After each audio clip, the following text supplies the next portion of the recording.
आजादी के उस दौर में भारत की 85% आबादी किसान थी। जैसे आज खेती के उपकरणों पर जीएसटी लगाकर किसानों की कमर तोड़ी जा रही है, उस समय भी अंग्रेज सरकार भारत पर नियंत्रण मजबूत करने के लिए किसानों पर मनमाने टैक्स और लगान थोप रही थी।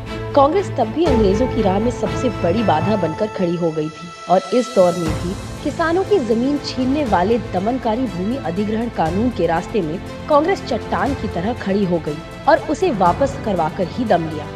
ये साल था 1897। राजस्थान से लेकर महाराष्ट्र तक किसान ब्रिटिश सरकार की दमनकारी टैक्स नीतियों के खिलाफ आंदोलित थे और 1897 का कांग्रेस अधिवेशन सी शंकरन नारायण की अध्यक्षता में महाराष्ट्र के अमरावती में ही संपन्न हुआ। कांग्रेस के आह्वान पर किसानों ने पहली बार लगान का सामूहिक बहिष्कार कर दिया। भूमि कर को कम करने और जोतदारों के समय को संशोधित करने के प्रस्ताव के जरिए कांग्रेस ने बाल गंगाधर तिलक जैसे नेताओं के जरिए देश भर के किसानों को एकजुट किया।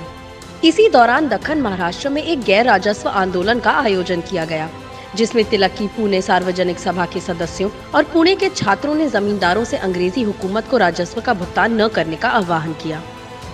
कांग्रेस किसानों की आवाज बनती जा रही थी।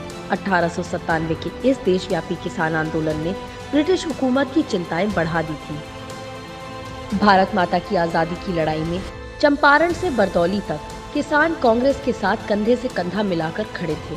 आजादी की लड़ाई के उस दौर में किसान को फसल में हिस्सा नहीं मिलता था।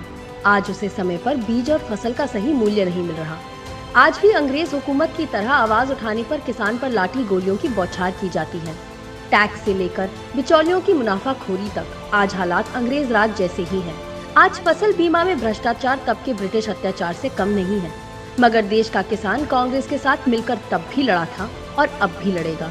किसानों के अधिकारों की लड़ाई में कांग्रेस न तब पीछे हटी, न अब हटेगी। जय हिंद। अपने सुझावों के लिए हमें धरोहर@inc.in पर लिखें।